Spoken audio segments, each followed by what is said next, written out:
હું ડોક્ટર મિતેશ જે Patel, assistant professor in mathematics, આપ સર્વેનું તમારી પોતાની જ YouTube ચેનલ મિતેશ મેથ્સમાં સ્વાગત કરું છું.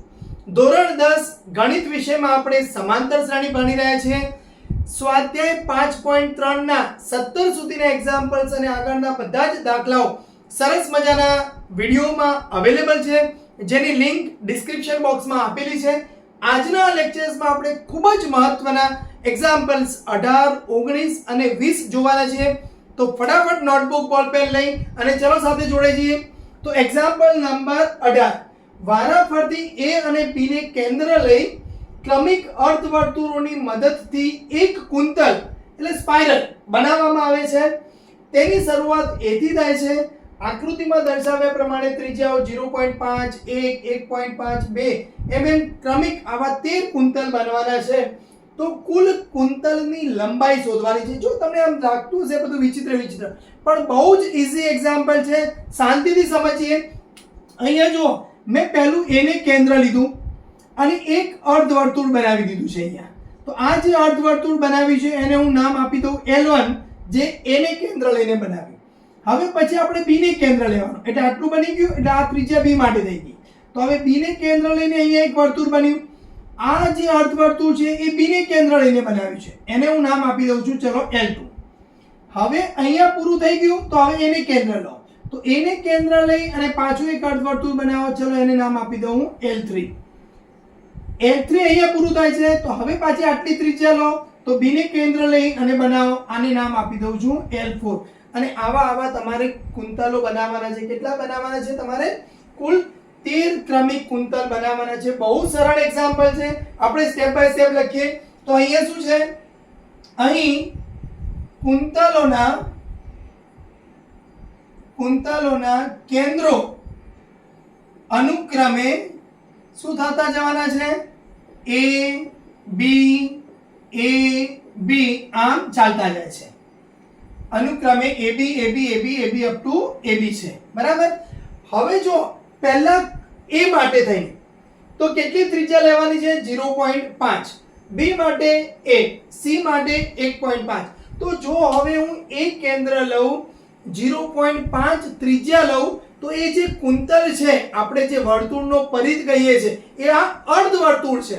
તો એ જો વર્તુળનો પરિધ હોય તો એનો શું જવાબ આવે? 2πr. પણ આ અર્ધવર્તુળ જે કુંતલ છે એની લંબાઈ કેટલી થાય? πr. તો અહીંયા હું લખી દઉં સૂત્ર. r ત્રિજ્યાવાળા અર્ધવર્તુળ કુંતલ ની લંબાઈ કેટલી થશે? બરાબર πr. કેટલી થશે? સેન્ટીમીટર થશે. તો હવે અહીંયા જો ચલો, તો 0.5 સેન્ટીમીટર, 1 સેન્ટીમીટર, 1.5, 2 સેન્ટીમીટર ત્રિજ્યાવાળા આપણે અર્ધ કુંતલ બનાવવાના છે.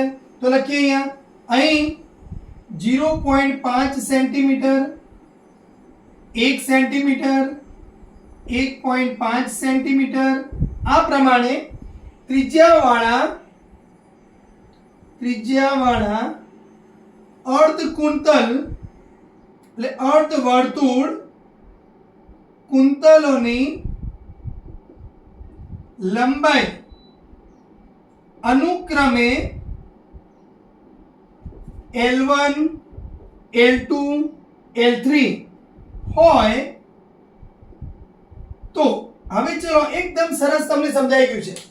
ભાઈ પહેલું જે અર્ધકુંતલ છે એની ત્રિજ્યા 0.5 છે. પહેલું જે અર્ધવર્તુળ દ્વારા જે કુંતલ બને છે એની ત્રિજ્યા કેટલી છે? 0.5 છે. તો એની લંબાઈને આપણે L1 નામ આપ્યું. તો L1 બરાબર શું થાય? તો પાઈ ઇન્ટુ 0.5 સેન્ટીમીટર. ચલો L2 બરાબર શું થાય? પાઈ ઇન્ટુ 1.0 સેન્ટીમીટર. L3 બરાબર શું થાય? પાઈ ઇન્ટુ 1.5 સેન્ટીમીટર. બસ આ પ્રમાણે L1, L2, L3 ચાલે જશે. પણ આપણને કીધું છે કે માત્ર ભાઈ મારે 13 અર્ધવર્તુળની કુંતલ જ જોઈએ છે. તો જો અહીંયા 1 માટે અડધું છે, 2 માટે અડધું છે, 3 માટે અડધું છે. તમારે કેટલા કુંતલ બનાવવાના છે? 13 કુંતલ બનાવવાના છે. તો અહીંયા આ જ પ્રમાણે આગળ વધતા જઈએ. તો 13મા અર્ધવર્તુળ દ્વારા જે કુંતલ બને છે એની લંબાઈ કેટલી થશે? પાઈ ગુણ્યા 6.5 સેન્ટીમીટર થઈ જશે. 13 ના તમે અડધા કરો તો 6.5 મળે છે. હવે આ બધાનો L1 L2 up to L13 નો જે ટોટલ છે એ આપણે અહીંયા શોધવાનું છે.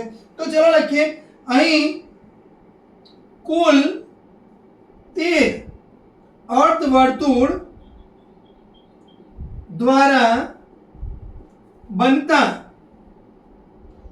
કુંતલોની લંબાઈ, આપણે જો n હોય તો Sn નામ આપીએ, તો અહીંયા 13 અર્ધવર્તુળ દ્વારા બનતા કુંતલોની લંબાઈ તો S13 કહીએ તો S13 બરાબર શું થાય? L1 L2 અપ ટુ કેટલા થશે? L13 થઈ જશે. તો હવે એ સરવાળો આપણે શોધવો છે. તો માટે S13 બરાબર L1 કેટલું છે?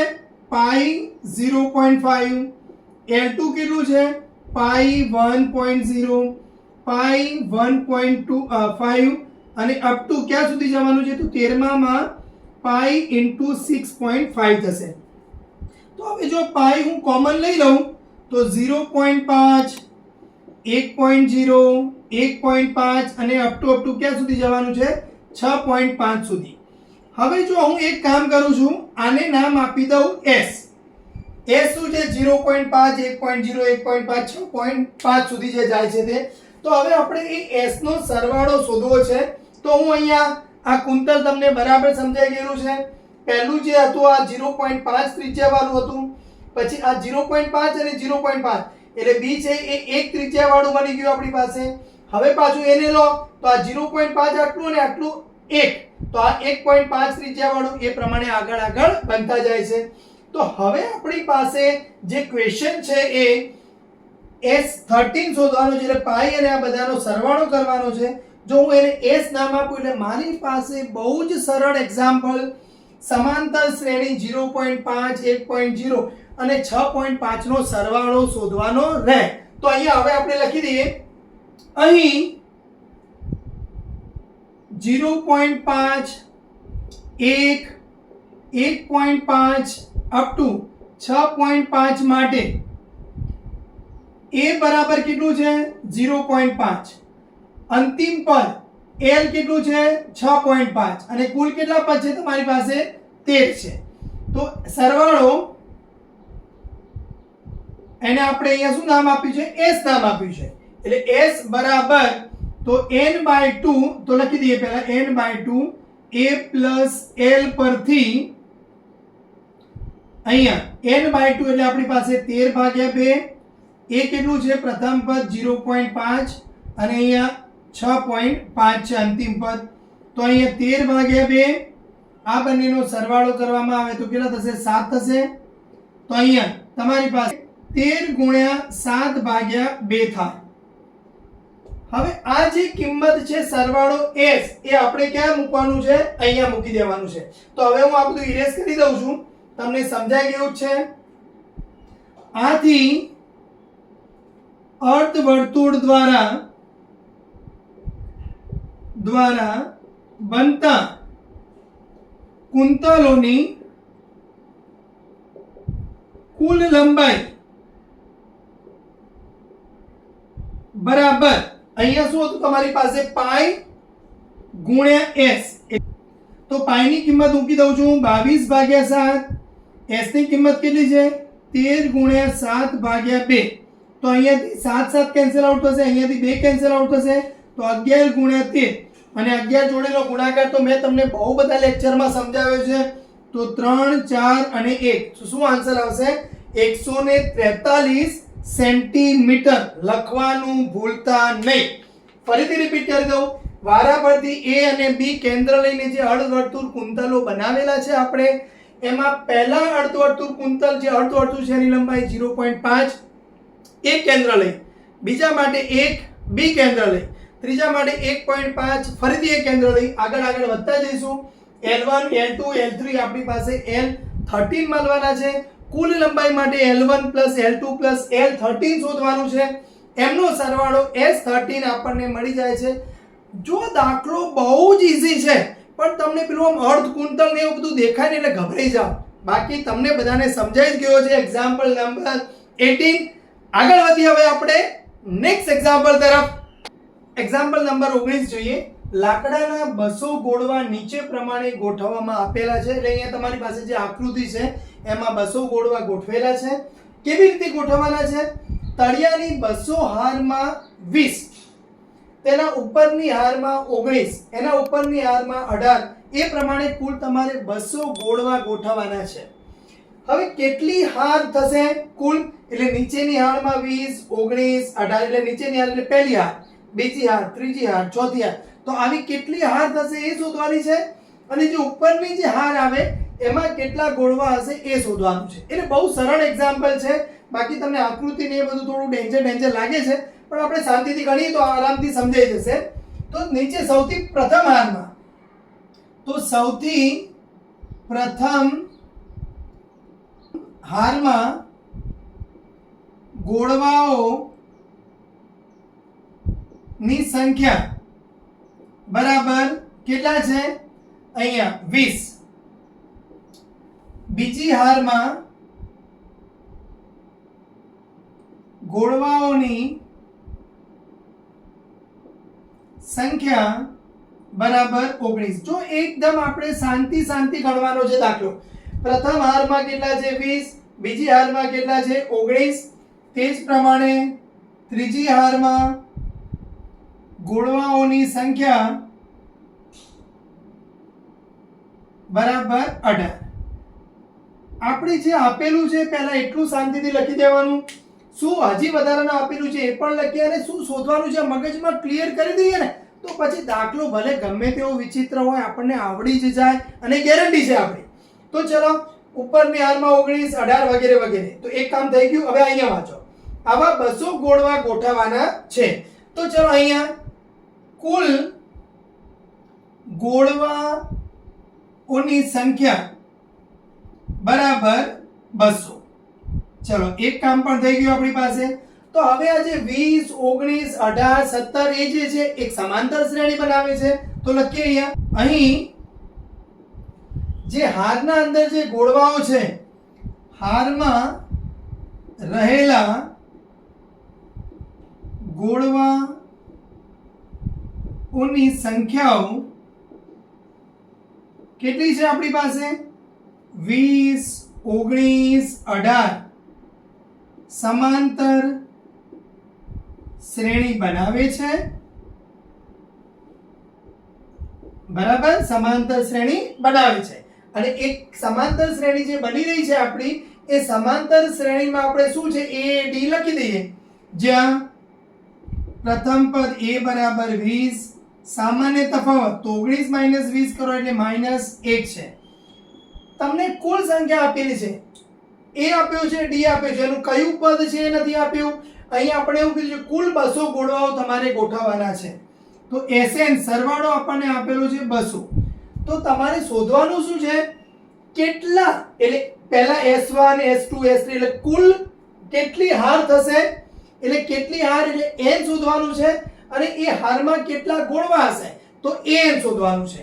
તો અહીં આપણે n શોધવાનો છે અને an શોધવાનું છે. બસ આટલું ક્લિયર થઈ જાય મગજમાં એટલે પછી તો તમને દાખલો આવડી જ જાય. હવે Sn બરાબર n/2 2a n - 1 into d પરથી ચલો Sn ની કિંમત મૂકી દઉં 200. આપણને n ખબર નથી. 2a એટલે 40 થશે. n - 1 રહેવા દઈએ, d ની કિંમત મૂકી દઈએ -1. તો ચલો આને બે ને હું ગુણી કાઢું. અહીંયા તો કેટલા થશે? 400 થશે. તો અહીંયા n 40 અને આ માઈનસ ગુણો તો -n -1 તો કેટલા થશે? 400 બરાબર અહીંયા હા તો જો 40 અને 1 એટલે 41n - n² થશે. તો હવે આ બધું એક બાજુ લઈ લઈએ તો n² - 41n + 400 બરાબર 0. બસ હવે આનું 400 ના અવયવ પાડો અને 41 લાવો. તો જો 40 × 10 કરો તો 400 થાય પણ 41 આવે નહીં. પણ જો તમે કદાચ આને વિચારો તો 16 × 25 કરો તો 25 × 4 100 અને 25 ગુણ્યા 16 કરો તો 400 થશે. તો આપણે 41 મળી જશે. તો હવે અહીંયા હું લખી દઉં છું. તો n - 25 n - 16 બરાબર 0. એટલે અહીંયા તમારી પાસે n ની બે કિંમતો આવે, એક 25 આવે છે અને એક 16 આવે છે. એટલે હવે જો આમાં તો એવું કહે છે ભાઈ કે આવી જે હાર છે એ આ અહીંયા સુધી એવું સમજાય છે 25 હાર બનશે આવી, કા કોઈ એમ કે 16 હાર બનશે. હવે આપણે આવું તો કેવું હોય, બે હાર બને ને બેમાંય જવાબ વિચારીએ આપણે. તો ચલો n બરાબર 25 માટે શું થશે n, અને n બરાબર 16 માટે શું n થશે એ આપણે વિચારવાનું છે. તો અહીંયા લખું છું. ચલો n બરાબર 25 માટે તો એની એટલે 25 હાર થાય તો 25મી હારમાં કેટલા ગોળવા હશે આપણે વિચારીએ. તો n બરાબર a plus n minus 1 into d પરથી ચલો 25મી હારમાં કેટલા ગોળવા, તો એ તો આપણી પાસે છે 20, 25 અહીંયા મૂકો એટલે 24, d કેટલો છે -1. તો 20 માઇનસ 24 કરો એટલે -4. અરે ભાઈ આવું તો ક્યારે બને કે પહેલી હારમાં 20 ગોળવા, બીજી હારમાં 19, 18, -4 ગોળવા ક્યાંથી લાવવાના? 2 ગોળવા, 3 ગોળવા, 1 ગોળવા ખબર પડે, પણ -4 ગોળવા એટલે આવું કઈ શક્ય હોય નહીં, જે શક્ય નથી. તો હવે ચલો n બરાબર 16 માટે વિચારો. n બરાબર 16 માટે તો a 16 કેટલા થશે? તો a એટલે a ની કિંમત મૂકી દઉં હું 20, 16 એટલે 15 અને d -1 એટલે અહીંયા જો 20 - 15. હા ભાઈ આ કંઈક સમજાય એવું હોય કે ભાઈ છેલ્લી હારમાં 5 ગોળવા હશે, એ બરાબર છે. તો આથી તમારો ફાઇનલ જવાબ શું થાય? આખા રકમ જે પ્રમાણે આપણે ગણતરી કરીએ એ પ્રમાણે કે ભાઈ ટોટલ તમારી જે પ્રથમ હારમાં 20 ગોળવા છે, બીજી હારમાં 19 છે, ત્રીજી હારમાં 18 છે, એવા જે ગોળવા આપણે અહીંયા લખી દીધા. ગોળવાઓની કુલ સંખ્યા તમને કીધેલી કે ભાઈ 200 ગોળવા તમારે ગોઠવવાના છે. હારમાં રહેલા ગોળવાઓની જે સંખ્યાઓ છે એક સમાંતર શ્રેણી બનાવે છે, જેનું પ્રથમ પદ, સામાન્ય તફાવત, કુલ SN તમને આપેલો છે. તમારે શોધવાનું છે n અને a. તો SN ના સૂત્રમાંથી આ સરસ મજાનું આપણને એક સમીકરણ મળ્યું, એને સોલ્વ કર્યું તો 25 મળ્યા, 16 મળી ગયા. 25 માટે n એ 25 તમને ભાઈ -4 એટલે આવું તો શક્ય હોય નહીં. n બરાબર 16 માટે આપણને મળી ગયા છે 5. એટલે છેલ્લી લાઈન તમારે શું લખવાની રહે કે અહીં ગોળવાઓની કુલ હાર બરાબર 16 થશે અને 16મી હારમાં રહેલા ગોળવાઓની કુલ સંખ્યા બરાબર 5. ફરીથી સમજાઈ ગયું છે તમને? કેટલી હાર થશે? 16, અને 16મી હારમાં રહેલા ગોળવાઓની સંખ્યા કેટલી થશે? 5. તો જો આવો એકદમ ડિફિકલ્ટ એક્ઝામ્પલ પણ આપણે સરસ મજાની રીતે ઈઝીમાં ઈઝી મેથડથી સોલ્વ કરીએ છીએ. તો હવે તમારી ફરજ બને કે તમારા જે મિત્રો છે 10મા ધોરણમાં જેમને ગણિતમાં કંટાળો આવે છે, મજા નથી આવતી, એમને ખાસ આ વિડીયો શેર કરજો. અને આગળ વધીએ આપણે એક્ઝામ્પલ નંબર 20 તરફ. Example number 20. એક બટાકા ઉપાડવાની હરીફાઈમાં આરંભ બિંદુ પર એક ડોલ રાખેલ છે, ત્યારબાદ તેનાથી 5 મીટર દૂર પ્રથમ બટાકું, એટલે 5 મીટરના અંતરે પ્રથમ બટાકું, ત્યાર પછી 3 મીટરે બીજું, ત્રીજું, ચોથું એમ બટાકા ગોઠવેલા છે સીધી રેખામાં. આવા 10 બટાકા રાખેલા છે. એટલે 10 બટાકા છે અહીંયા.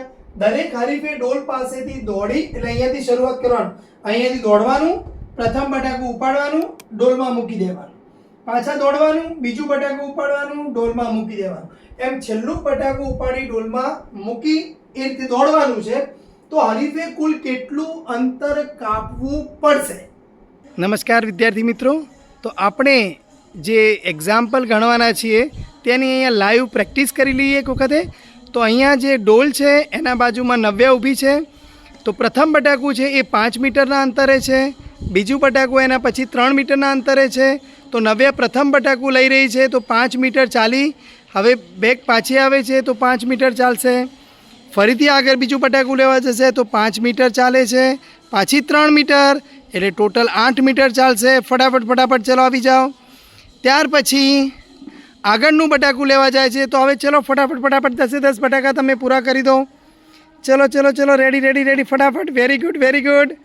યસ, તો આ જે બટાકાની રમત છે જેમાં જે અંતર કપાઈ રહ્યું છે એ અંતર સમાંતર શ્રેણી બનાવે છે અને એ સમાંતર શ્રેણીનો આપણે અહીંયા સરસ મજાનો એક્ઝામ્પલ સોલ્વ કરવાના છીએ. તો ચલો બટાકું હાથમાંથી પડવું ના જોઈએ. ફટાફટ 10 બટાકા પૂરા કરવાના છે તમારે. તો અહીં વેરી ગુડ, સરસ. હવે 3 બટાકા બાકી છે, જલ્દીથી પૂરા થશે.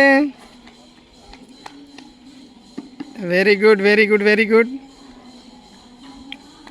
વાહ, સરસ. તો જુઓ, તમને લાગતું હશે કે શરૂઆતમાં માત્ર 5 મીટર 8 મીટર અંતર કપાય છે, પછી જે છેલ્લા 10મા બટાકામાં છે તો એમાં તો 5 3 વધતા જશે અને ઘણું બધું અંતર કપાય છે. તો તમને ખૂબ મજા આવી. તો હવે ચલો એક્ઝામ્પલ શરૂ કરીએ. તો અહીંયા પ્રથમ વખતે કેટલું અહીંયાથી સ્ટાર્ટ કરશે દોડવાનું, એટલે 5 મીટર દોડશે, પાછું 5 મીટર પાછું આવશે અને ડોલમાં બટાકું મૂકી દેશે. એટલે પ્રથમ બટાકા માટે કેટલું દોડવું પડશે તો અહીંયા લખી દઈએ. તો પ્રથમ બટાકા માટે હરીફ દ્વારા કાપવામાં આવતું અંતર બરાબર કેટલું થશે? 5 મીટર જવાનું છે ડોલથી અને બટાકું લઈ અને પાછા આવવાનું છે, એટલે 5, એટલે બરાબર શું થશે? 10 મીટર. બીજા બટાકા માટે તો જો શું થશે? હવે અહીંયા બરાબર સમજો. બીજા બટાકા માટે જવાનું કેટલું? તો 5 મીટર અને 3 મીટર, એટલે 5 + 3, અને પાછું આવવાનું એટલે 2 ગુણ્યા થશે. તો આટલું તમારો મીટર, એટલે કેટલો જવાબ આવશે? 5 ને 3 8 દુ 16 મીટર. તે જ પ્રમાણે ત્રીજા બટાકા માટે તો જુઓ, 2 જવાનું અને વળતા આવવાનું. હવે કેટલું જવાનું થશે? 5 પાછું 3 અને પાછું 3. તો અહીંયા 3 ને 3 6 ને 5 11 ગુણ્યા 2 કરો એટલે 22 મીટર થશે. તો આવા કેટલા બટાકા લેવાના છે ભાઈ? તમારે 10 બટાકા લેવાના છે. તો અહીં પ્રથમ બટાકા માટે 10 મીટર, બીજા માટે 16 મીટર, ત્રીજા માટે 22. તો જો 10 માંથી 16 એટલે 6 વધ્યા, 16 માંથી 6 વધ્યા એટલે 22 છે. એટલે એક સમાંતર શ્રેણી બનાવે છે. તો અહીં લખીએ, અહીં 10 16 22 દ્વારા બનતી સમાંતર શ્રેણી માટે શું કીધું છે તમને? પ્રથમ પદ a બરાબર 10 છે, સામાન્ય તફાવત d કેટલો છે? આપણી પાસે 6 છે. અને ભાઈ આવા કેટલા બટાકા ઉપાડવાના છે? એટલે n બરાબર કુલ કેટલા પદ થવાના છે તમારી પાસે? 10. શું કહે છે? હરીફે કેટલું અંતર, એટલે બધું કુલ અંતર શોધવાનું છે. તો હરીફ દ્વારા દોડવામાં આવતું કુલ અંતર બરાબર કેટલું થશે? તો જો ચલો. તો અહીંયા સૂત્ર બને આપણું n/2 2a + n - 1 * d. જો એકદમ સરળ, ભલે આપણે દાખલો ગમે તેવો હોય પણ આમ એકદમ સરળ ધીમે ગણતા જઈએ, પ્રેક્ટિકલી એને સમજતા જઈએ તો શાંતિથી એકદમ સરળતાથી એક્ઝામ્પલ આવડી જશે. કુલ ભાઈ કેટલી વખતે આ બધું રાઉન્ડ પ્રોસેસ કરવાની છે? 10 પર. તો 10/2.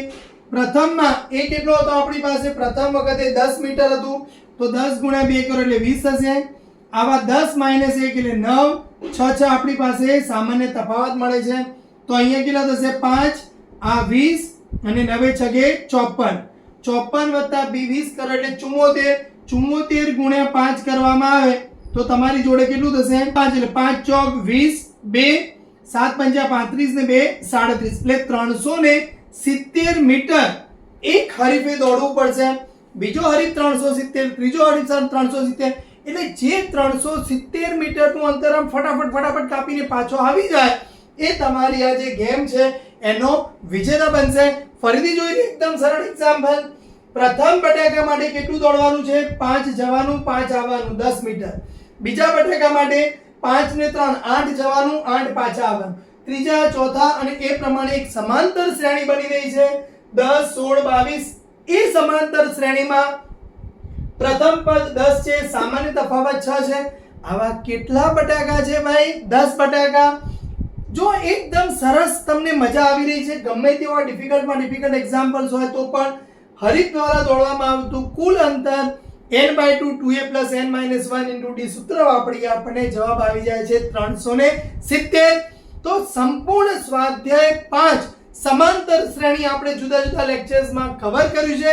તમને ખૂબ મજા આવી ગઈ છે. બોલો જય હિન્દ, જય જય ગરવી ગુજરાત.